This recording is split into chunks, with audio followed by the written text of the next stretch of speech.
We are not worthy. We are not worthy. We are not worthy.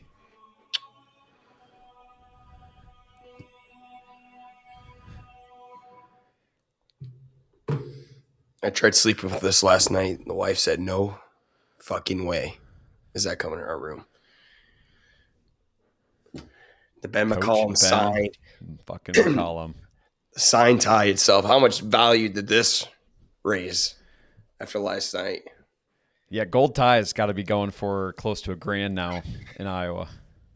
It was like a crypto investment back in the day. I know it was not a crypto investment. We knew when we got this coach last year, we were going to have moments like this in March. I didn't expect this quickly though. So soon. First year.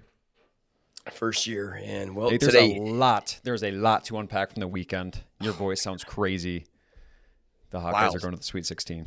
A lot of yelling for March. It's been an all-time March. It is March 23rd here in the Sweet 16, state of Iowa. A little special episode today. We're talking nothing but March Madness because for the first time in Iowa and Iowa State history, both schools are in the Sweet 16 in the same year.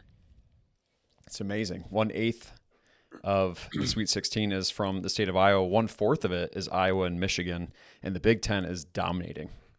It's so good to have the Hawks in the Sweet 16, man. I was 4 years old when Tom Davis led those 99 Hawks, so I've never really known the Hawkeyes to be in that second weekend. This is new territory for me.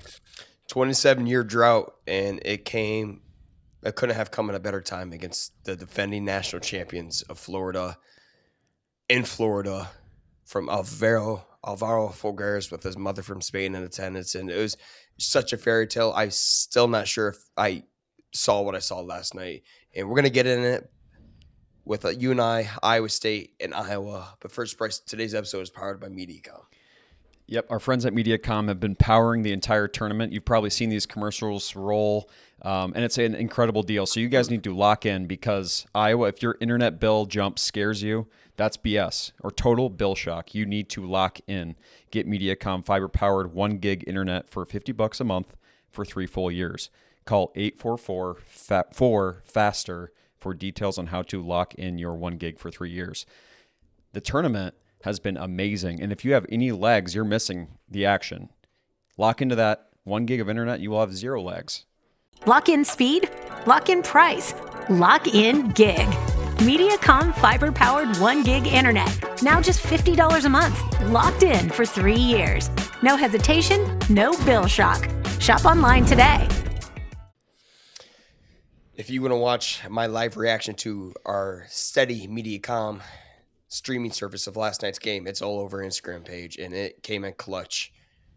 And that is the reason I do not have my voice anymore. So I am thankful for the opportunity for MediaCom to make sure I was connected to watch Alvaro Folgueras bury the sensitive Gators of Florida. Yeah, Nate, I noticed a few comments on your man cave. A lot of people appreciating your very Iowa setup, and that Iowa setup is brought to you by MediaCom. Thank you guys for supporting the show. I guess we'll get into that eventually. Do you want to go through the full weekend, round of 64, round of 32, kind of a quick summary of the Panthers, Cyclones, Hawkeyes in that first round? Let's go where it's hot. I got to get my emotions out. This is as raw, as authentic as we're possibly going to be today. And I honestly, God, believe I'm living in a fairy tale. I'm currently on 2 hours of sleep since last night, and I don't think I've ever been more wired in my entire life. It was crazy. I hate what the tournament and the NCAA schedulers have done to us. Those late night games are absolutely brutal because everything's coming down to the wire. When the Hawkeyes are coming down to the wire, it's impossible to sleep. I am right there with you. We got off kind of a hot weekend, lots going on. Like I said, I was kind of before the show dragging into that Hawkeye game. I'm like, okay, put down some money on the money line, cheer for the boys, and by the end of it, I was on my feet screaming, and I couldn't sleep until after midnight. I was on Twitter all night, and my favorite part was seeing all the fan reaction videos throughout the entire country. I've had Mississippi State Bulldog fans come in my Twitter replies and send me their reaction videos because they were cheering for Iowa. And there's nothing better in March Madness than Cinderella teams. And you look for them every year. You try to dissect who they might be before the tip off, and we're the fucking Cinderella team. And I know the guys in the locker room say, no, we're not the Cinderella team. I mean, Northwest Missouri State's roster and Drake Bulldogs roster just took down the defending number 1 seed national champions, Florida Gators. You can't make this shit up. It's crazy. We'll throw this graphic up there, but the remaining 16 teams and where their rosters originated is so funny. Wyoming, Northwest Missouri State, a little bit of Drake, Robert Morris, and everybody else is like Duke, St. John's, Kentucky, North Carolina, Duke, more Duke, more Duke. And here's our little team, D2 guys, like you just said, upsetting the defending national champs. What was your reaction last night? So I had 2 reactions, obviously. The one to where it was all said and done. But my favorite reaction, I had that video up there too, is Alvaro Folgueras' 3. It's the video of my brother and I in the basement. You guys were still nervous at that point. You didn't even. I was expecting it to jump up, going crazy. We kind of tensed up as he hit that 3. And a lot of people just shit me for it. Some Badger fans coming like, if that's my team, I'm going through the freaking rough. I'm like, hold on, brother. There's 4.9. It wasn't over. There's 4.9 seconds left on the clock. And I've seen enough March Madness in my life to know if there's any time left on the clock, that is usually a death sentence for your team. I thought that was fair. My first reaction was like, oh, when is this? Like, was that like after he made the shot? And I kind of like rewound it and saw that was when Folgueras made the 3. When he made the 3, I was going nuts because I forget the exact sequence. Sturts makes a 2. They miss one free throw, make one down to. I was hands on my knees. I'm like kind of expecting a nice long inbounds pass, maybe a timeout, get a nice 2, send this thing to overtime. I was shocked when Folgueras pulled that 3 and that wide open mostly and hit it. So I was going absolutely insane at that point. The question I had was, why did the time get stopped? The review time on the clock. Okay. Which is bullshit. It shouldn't really stop at that point. It should just keep running and you pass it in if you have no timeouts, right? The clock stops under Old Maid baskets, I think underneath a minute or 2 minutes in college basketball. But it's a bullcrap because Florida's on a timeout and essentially gives them a timeout. We wanted a timeout anyway, so the clock was going to stop no matter what. But, I mean, they're going to do that almost every game just to make sure they have the clock correct. And so they end up giving them more time. It was like 3.9. They end up throwing almost like a full second up there. And at this point, you guys are still like locked in. You're like, there's a lot of time left. Defending national champs, you can do a long inbounds. But all these guys are 7 foot tall. They can do a long inbounds, get a nice look, which they had been doing the entire second half. I couldn't believe how quickly they turned. I mean, they are great at boxing out and getting an easy 2-pointer. Condon had a field day in the second half. Well, the reason I kept my composure is because Iowa has been on the opposite page of this all year long, right? Against these top tier teams of football too, right? Football, basketball. I've seen it enough this year where I can't get excited until the buzzer sounds. We've come so close to beating these top 10 teams and we just can't get it done. But my God, they fucking did it this time on the biggest stage, the one you had to have. They got the job done. It's a miraculous story. It was a McCollum miracle. Just unbelievable amounts of grit from the team. And I don't know like how to describe it really. It felt like kind of the miracle on ice situation where you could tell the energy from one team. The little guy, the underdog, was a lot different. We were dominating points in the paint, grabbing extra loose balls, grabbing rebounds. And that was my worry. I'm like, this is a taller team. They're known to be not super physical, but taller teams prevent or give us a matchup issue, and we went in and scrapped and clawed. And at the end of the first half, I'm like, that couldn't have gone better. Yeah, Florida averages out rebounding their points by 16 boards a game. I think they're the number 1 offensive rebounding team in the entire country, and you would have thought we were 7 foot, 7'2", 7'3", all around that court with the physicality, intensity. Tavion Banks were playing in, and Bryce, not to toot my own horn, all right here. A couple of weeks ago, we were talking about our disappointment in Iowa and the energy, right, with a terrible stretch to end the regular season in the Big Ten tournament. And I said, I think I think they're really just conserving their energy for the NCAA tournament. Because at that point in the season, you're a lock for the NCAA tournament. Winning a couple more games isn't really going to improve your seed line. What's there to fight for, right? I don't blame those guys for taking a couple speedometers off their mile per hour and focus it all on the NCAA tournament. And my God, that's exactly what we're getting. Yeah, there was no let up. That was a concern a little bit before even the Clemson game. We were like, okay, can they string together? I really feel like Iowa State and Iowa have had a similar stretches in that way where they seem to turn the gas off a little bit, get foot off the gas pedal, get into a funk, like the pick and roll's not working all of a sudden. You're not as aggressive on defense, kind of just a snowball effect. And you did not see that all weekend, which you can't do. You can't do that against the national champ. So I don't know where you want to go, Nate, but I know that I've got a few heroes of the game. I'm so fucking proud of Banks. I'm so proud of Fulgaris. I'm proud of Koch. I'm proud of Combs. Koch. Fulgaris. I'm proud of the entire damn team. And how many times have we been able to say that this year? Not much, man. So much of it has really been Bennett Sturtz's shoulders. And he didn't have a great shooting day. No 3-pointers. Over 9. Missed his go-ahead bucket, or I think it was maybe a tying bucket. And you're just like, man, how are we going to get points? And he's, even in his worst moments, he's like, I trust my guys. I haven't had a ton of help all year, but he believes in Folks. He believes in Koch. And those guys stepped up and made shots. I've been critical of Fulgaris' 3-point shooting the entire season. I struggle with his arc on a shot. It's a pretty looking shot. If there's no arc, how do you expect that thing to fall in? And I got to go back and rewatch that game. I think I rewatched it like 20 times last night, but I'm drunk on the high. I'm still blacking out from last night. So I really need to go back and what did you see on the rewatches? Anything that extra stood out? Because to me it was a lot of okay, Cooper Koch's inbound pass that Bennett Sturtz was way closer than anyone realizes. It was a perfectly let out pass from Tom Brady to Bennett Sturtz, and the extension of the hands to get Bennett Sturtz in motion, in stride, and able to beat that press quicker than they anticipated, which gave him the 1-on-2 advantage, leaving Fulgaris open in the corner. Yeah, listening to the Florida coach after, he's like, our intention was to foul.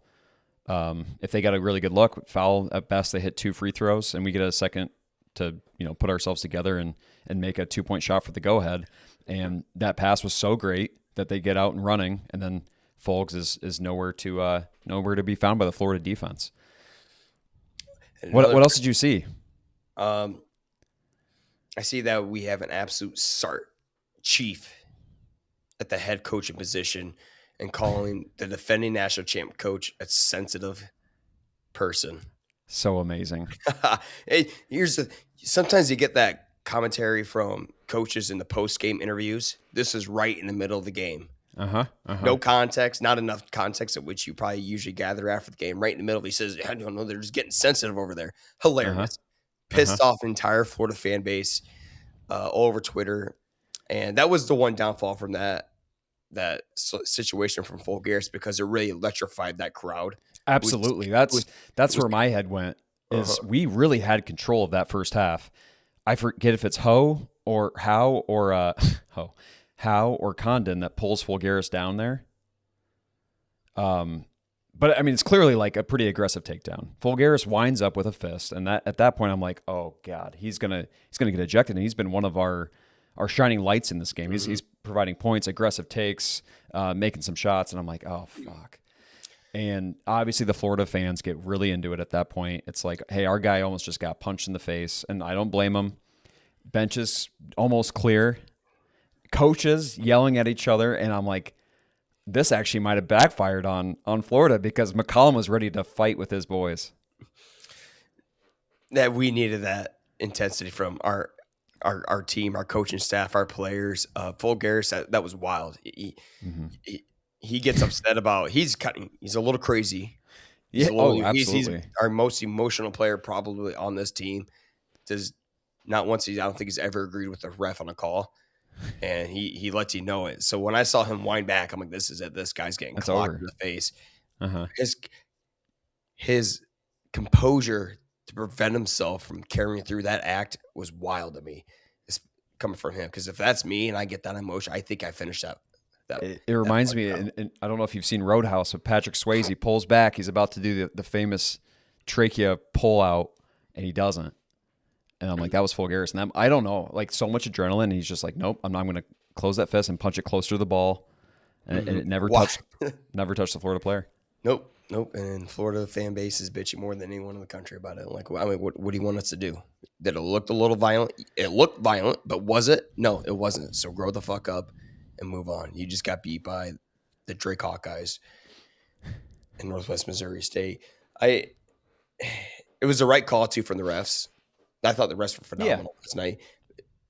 Double flagrant, move on from it, calm things down a little bit, and throughout the game, I thought they were excellent. They were good for the most part. I had some complaints like towards the end. I thought there were some like nitpicky calls. Maniau in particular, I feel like was getting targeted a little bit. Like a guy has 4 fouls. He's being aggressive down low. They're just like, that's probably the guy that did it. So I had a few complaints towards the end. Obviously, the emotions were getting to me, so I was blaming the refs for a lot of it. The fouls ended up evening out, and I don't know. It was a physical game, so what do you do? So with this win, this is the biggest win in Iowa basketball history. Yes. Giving the state of the program the last 2 decades and where it has been and where we're trying to go.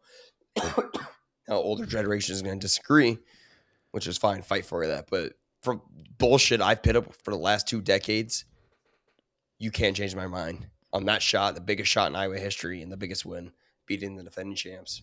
I was texting some guys in a group chat, Nate. We were down 2, and I'm like, let's get some you and I magic. Let's get some Paul Jesperson magic. And it wasn't quite that. It wasn't a half-court shot to beat Texas, but it was damn close. It's the best ending to a game. It's the best full game that I've seen from any Hawkeye team, guaranteed. Best outcome. There was no part of it. I mean, I bet them. I think you bet them a ton. Oh, yeah. But I had no business doing that. I had no real faith in these guys to win. And they did it. Ben McCollum goes to the Sweet 16 in his first year's tenure at Iowa, and the previous regime holder, Fran McCaffrey, couldn't get that done in what his how many years was it? 17 years. And with that brings us our Idiot of the Week. Yes. Could be a lot of them. There's plenty of people. Could be a lot of them. One in particular is pretty bad. Yeah, one in particular. Just with the Barstool Mafia, Rico Barstool tweeted back on December 11th, 2025 here saying, referring to Iowa, saying, a blown lead and loss, he tags Iowa hoops. The grass isn't always greener on the other side. 1 year in, the column, Sweet 16, already better than McCaffrey. Because he's a freaking Fran Homer. Because he met him a couple times, and so Gotcha. He acts like he has to die on his fucking hill. Idiot. I followed a little bit of Barstool, a little bit. I think Rico was part of the bench mob, so they had a little. They were kind of close with whatever coach gave them the time of the day, I'm sure. So at some level, I understand that. Penn does not make it to the second round. McCollum does. How about the end of story right there? Yeah, and I was cheering for Fran. Absolutely. I still love Fran. You can't change that. But his sons, I would love to be a fly on the wall during Fulgaris' shot in the McCaffrey household, looking at Connor or Patrick. Oh my God, how fucking funny would that be? He's not tweeting no clown emojis anymore. Nope. I don't think you can. I think McCollum just bought himself 10 years of grace by making that shot. 10 years. We haven't been in the Sweet 16, 27 years. This guy gets at least a 27-year pass. He can do what the hell he wants. But Dave Portnoy follows up with this, saying on Twitter here, I don't want to tattle, but my college basketball expert tags Rico Barstool told me that the grass isn't always green on the other side in regards to Iowa firing Fran McCaffrey. Said it was the wrong move. It took 1 year for them to go farther than the entire 17-year run with Fran. I mean, I love Dave for that. Great, right? Big. So they had a live video last night too of the reaction, and there's 10 guys always watching in the Barstool room, and Big Cat gets up. Wait, is this Ben McCollum's first year? Like being super sarcastic about it. Yeah. And Rico's just sitting right there with his hands in his head, knowing what he just freaking witnessed because he just dug himself a fucking grave. And Big Cat gives him a lot of shit for it. So my life could not be better. Yeah, it's amazing. I'm trying to think back, like just the little moments, like you go up 12. Florida goes on an unbelievably hot run, ties it up, goes up 4, and then you have Cooper Koch out of nowhere hit a 3. Like everybody at some point stepped up, crashing boards, making clutch shots, starts making plays even when he wasn't making. I mean, he had the face guard all game. I don't know what we do when we get faced up with a really athletic guard like that. It was a struggle all year. You saw it a little bit even in the Missouri Valley. Sometimes he'd get face guarded and just throws up off your rhythm when you don't get any time off. Well, it's the pro. We don't become so dependent on Bennett, which allows for more flow through this unit. And yesterday was an absolute unit effort and a coaching masterpiece. So it's not all the worst thing as long as our guys are doing their job and gaining more confidence to hitting their shots. And I mean, it's a recipe we got yesterday. Now, yes, 2 or 3 more threes from Bennett would be incredibly nice. Get your star player going. We're going to need him at some point, but the boys have carried the load for him, and he needed that. Yeah, we needed to see it. We knew that we needed support in the tournament. And guys are I don't care who it is. I mean, even Cale Combs making some clutch floaters. Yeah. I don't know, man. I already loved these guys. It was art. I already loved them from the Drake era. Yeah, it was art because it's that final push to actually string a full game together, which we still haven't seen from the Cyclones, by the way. That team is scary, scary, scary. I don't want to rush the Iowa glory too fast. Let's get in the Nebraska matchup here real quick, and we'll go jump to Iowa State. So Iowa takes. We get to go into the second weekend. That's my favorite part about this. I get the enjoys for 3 to 4 days. Iowa takes their Sweet 16 appearance to Houston, Texas, and face off against their rival Nebraska Cornhuskers, and who just edged out Vanderbilt by what could have been an all-time shot, surpassing Paul Jesperson's by a centimeter less on that ball, and it's in. That's how crazy close it was. Yeah, like 3/4 shot. Oh my God! Lobbed up, bounces off the backboard, rims out. I mean, it's like roll. It's like toilet bowl flushing almost. We had big Nebraska money line, so that was a very euphoric moment for us. But you got to tip your cap to Nebraska's crowd. I have never, in all my years of watching sports, have ever seen a fan base take over a venue like they did in Oklahoma City in the first 2 rounds. Yes, Absolutely they set a decibel insane. record. They have outmatched the Oklahoma City Thunder in their own arena at 120 decibels. Like, it's absolutely insane what they did. It is. That's such bullshit for the other teams. That shit had to go there and play in that crap. That's just all credit to the Nebraska fans. You know, first they went for the first tournament win, they got it, and on top of that, they got a Sweet 16 appearance. And I'm just hoping that they have completely got rid of all their resources ahead of the Houston trip, and they're out of PTO for their fan base. There's a real argument to be made that every Nebraska fan was in attendance that could possibly take PTO in Oklahoma City, and they don't have the time or the money to make it down to Houston. And I know that's wrong, but there's a small chance that Iowa fans could outnumber. I don't know. There's no way. But what I am hoping, there's no way. What I am hoping is we got at least 20% less than what they had in Oklahoma City. And I talked to my cousin Berkey down in Dallas. He's going to set up a border patrol, preventing all Nebraska. He's going to stop as many Nebraska fans from crossing from Dallas down to Houston. So he'll be on the watch out for them. And hopefully TSA Airport is a little whack down there in Houston, which it sounds like it has been. It has been a little whack down there. So there is that. And Ions will be flying like true driving like true Midwesterners. So there's that. I really think first time winning a tournament game, you feel really good about this team. Everybody's buying tickets. I don't know any Iowa fans that went down. No, there's not an Iowa fan that believed. There should be I would hope you get more fans that were in Tampa, down in Dallas. I would assume there's a pretty good alumni base down in Dallas, Texas, or Houston area that can get to the game.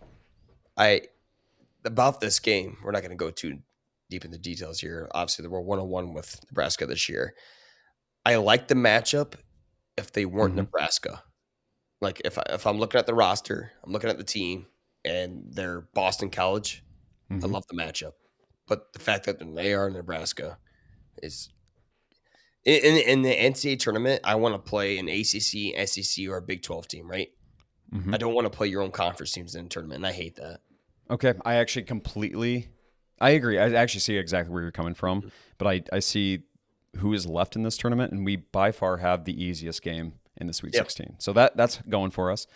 The other bright side is we're 1-1 in the regular season, one at home, lost on the road, and we're playing from behind as dogs again. There is nobody that thinks Nebraska isn't a better team. Price Sanford's playing out of control. He's lights out, unconscious. Sam Hoiberg's fucking good, bro. Sam Hoiberg's playing He's great. unstoppable.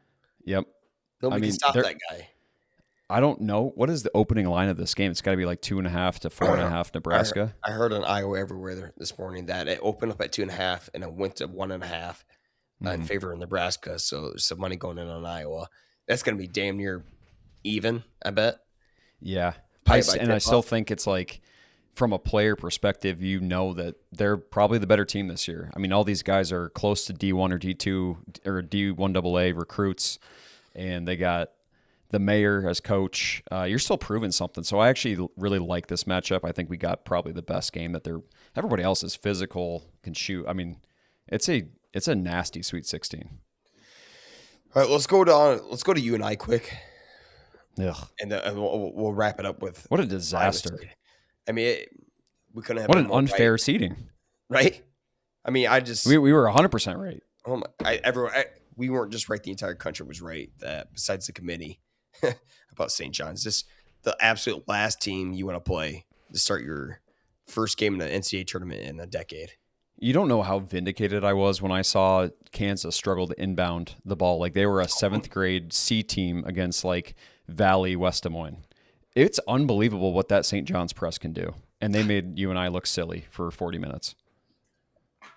Luckily, I wasn't able to watch most of it because the Iowa game kind of overlapped with it. But There was nothing to see. every time you looked up, St. John's would just increase the score deficit by 4 to 6 points in a matter of minutes. And they start down 16-2. That's a recipe for absolute chaos and disaster. And you're not coming back from that. I don't care what you say. Not against St. John's.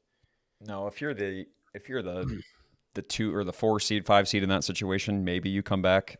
You know, it's just an underdog getting hot and using all their firepower right at the beginning. When you're UNI, you do not come back. They did not, and it's too bad because it was a really fun team. I just feel like they got a bad draw. It is, and that's what sucks about it. I'm not going to hold anything against UNI here. It's just one of the all-time worst matchups I've ever seen in the NCAA tournament. They got hosed. That might be it is, and it's a 5 seed that I have full faith. It's one of those that I feel like you can still get value on for the Final Four or even national title. Like they're so athletic, they're going to smother every single team that they play. Who do they play next? I had it pulled up. I forget now. I do want to look at this. It might be Duke. St. John's, they play Duke. Duke's They play favored Duke. 6.5. I will be on St. John's money line. Fun fact, Duke in the last like 25 to 30 years has not won a national title without beating St. John. So if they win, there's a really good chance that they win this title. Yeah, it's going to be a fun game. There's a lot of them, and the Midwest representation is incredible. Especially the Big Ten. 6 Big teams Ten. in. Killing it. All right. Clones. Is Tamin Lipsey the best point guard right now in the country? He's playing like it. 26, 10, and 5. One of the best performances I've seen from a point guard in a long time, just efficiency-wise, hitting buckets, getting steals when you need it. There was a moment where I felt like Iowa State was kind of floundering, and whenever they kind of got a little momentum, there was Tamin stripping the ball from behind. He's so good.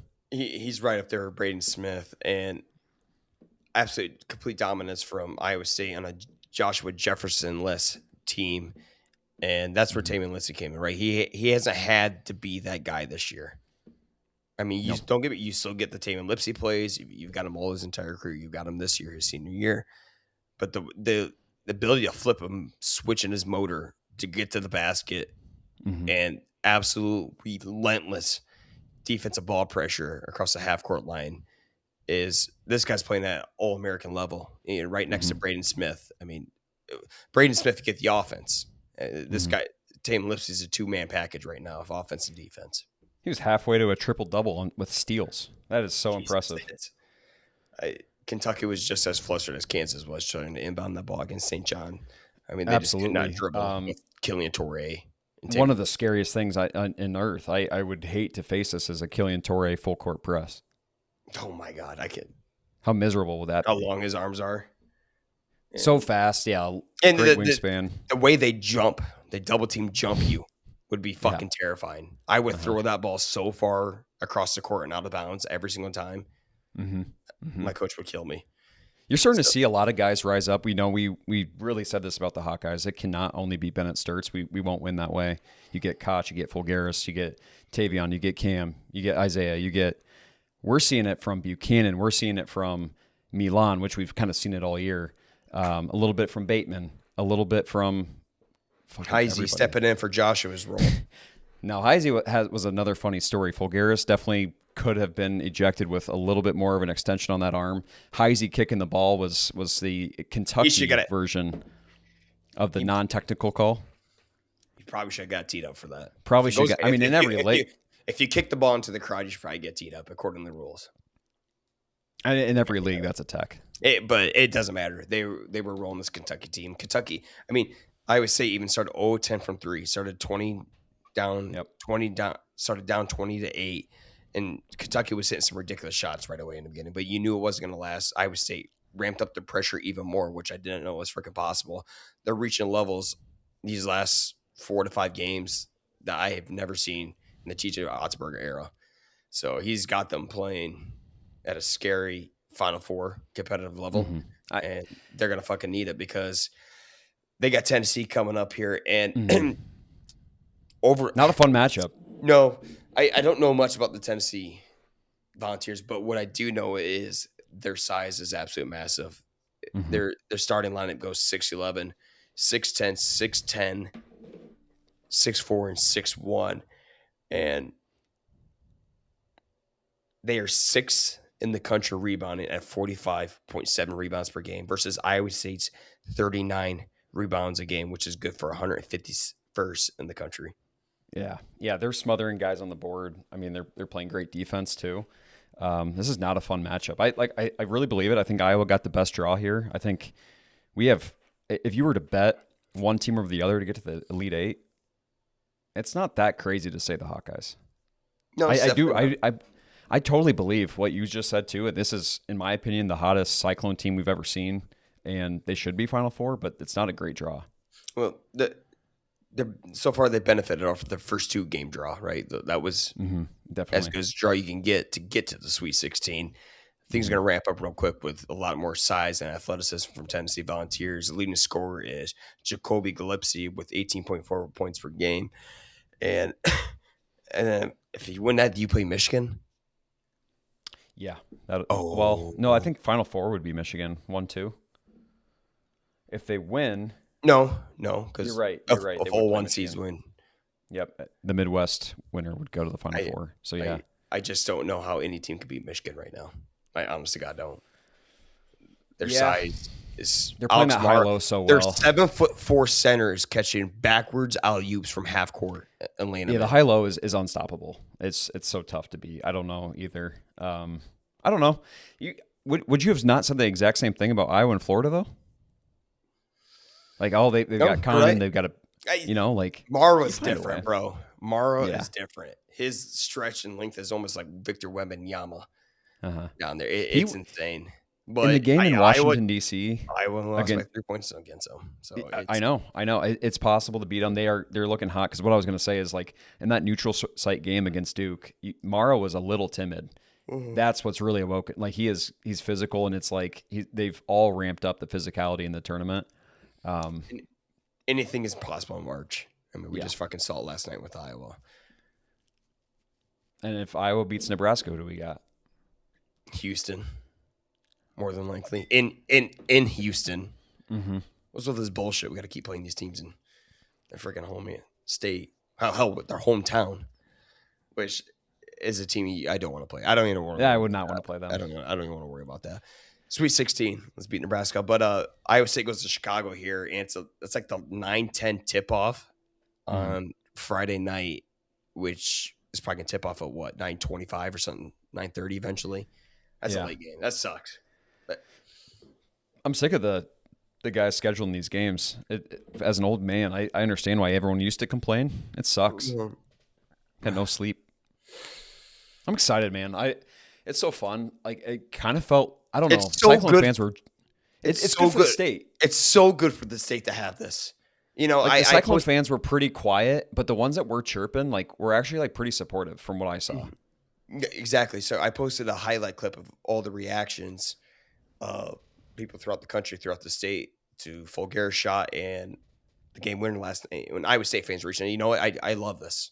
I love this. I love sports. I'm getting that feedback from everyone in the country. I had a couple guys from Mississippi State fans reply to my Twitter. You have to go look at this video. Reply to my Twitter of their reaction cheering for Iowa last night versus Florida. Yeah, that's amazing. March is such a beautiful son of a bitch, and I can't get enough of her right now. It is. And I'll say one last thing before we go to the next part or wrap this thing up. I think this is incredible for recruiting. I think that was a lot of people's question mark on McCollum is like, you did this with your own guys. You got to the tournament. You win your first game. Sweet 16 aside, it was like, can he bring in recruits? And how great is it to be on the national stage doing this? How great is it for Otzelberger to continue this legacy? 3 out of 5 years he's been in the Sweet 16. It's so good for recruiting. That's the biggest thing about last night's win, especially for Iowa. You know, Iowa State's been in this picture before, but Iowa, the Cinderella prints a little bit more spotlight than probably what Iowa State has received in recent years, especially beating the 1 seed. This was a PR move, an all-time PR move. You know, if your coach looking like a tough ass, come and another coach sensitive, tell him straight up. It's like, hey, who do you not like? Why would you not want to play for that guy? He tells you straight how it is, and the guys he's looking for at his unit. He's straight up. You know, we had him on the podcast last year. This guy, he means fucking business, and he's taking this squad to the Sweet 16. This is what Iowa basketball needed so freaking bad, to be in the spotlight. Do you remember last year leaving that interview and being like, he's not cocky, but man, is he confident? Michael Admire quoted it perfect. Say he teeters the line perfect between cockiness and confident. Yes, and it's perfectly paired with his love for the guys. He sat up and did the presser with those 4 boys for the regulated 15 minutes, and they were having a blast. They love this coach. Come play basketball at Iowa. You're going to play for a Bulldog coach. I can't imagine if we got Darren DeVries. Remember last year we were talking on the podcast. This is before we thought McCollum was going to leave Drake Ray. We didn't know the situation. So I'm like, well, if Darren DeVries is available, it's definitely a candidate that I want to be talking to, especially with Tucker DeVries coming back. Imagine the fucking spot we would be in if this was all flipped. I imagine it's like Hoiberg. Honestly, it takes a little bit, slow burn, finally get to your Sweet 16. DeVries will end up being a great coach too, but I think we got our guy. Looking back, this was the right we move. Got our fucking and shout guy. out to Beth Getz. I know you've said this 100 times. Love her. The moves that she's making. Oh my God. I mean, this is the greatest sporting event calendar year of my life with the Iowa football season this last year, even though tough finish with some of these top tier teams, but they ended on a good note, and they looked like they could compete with it, but they could. They lost to fucking Indiana by the last 1 possession, and now here we are beating the number 1 seed Florida. I am incredibly ecstatic. You might not sleep again tonight. Oh my God. I'm going to go right after this. I'll be on Twitter for the next 4 hours, which is sad because we just had the boys trip in Bellevue for the last 3 to 4 days away from the wife, watching March Madness. And Bryce, it was magical down there. Every bet we placed, was it? We were just hitting bets. When you hit bets with the boys, there is nothing better than that. The weather, 75 degrees. The place was beautiful, right on the river. It was a great time, and there was something magical there, and it carried over to the Iowa Hawkeyes in Tampa. I don't think it's crazy if you rent that Airbnb back out just to get a couple dubs this weekend.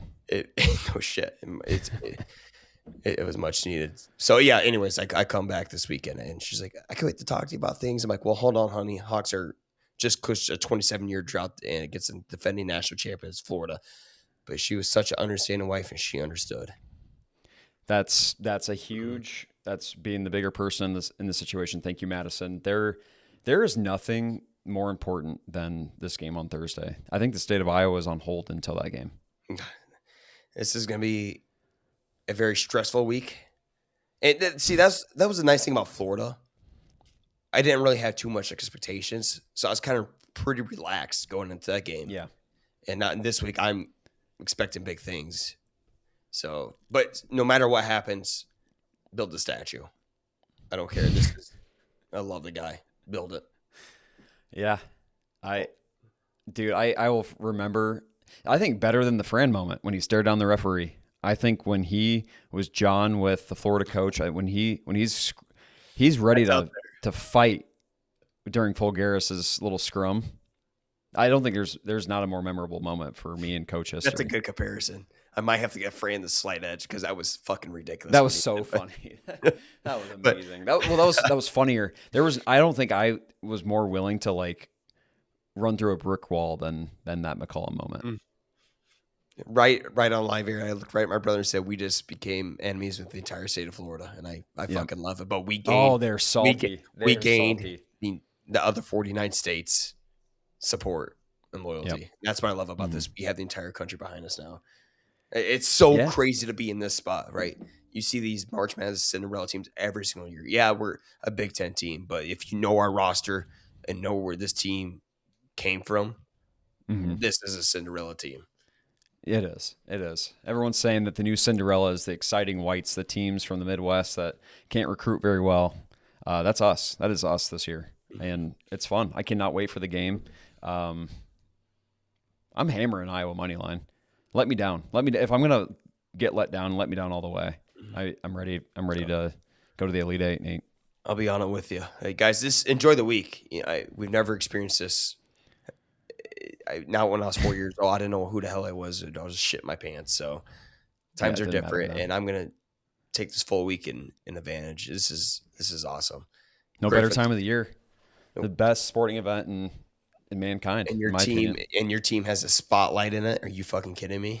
I'm pitching myself every time. What we need to end this podcast so I can go get some sleep before I start saying stuff.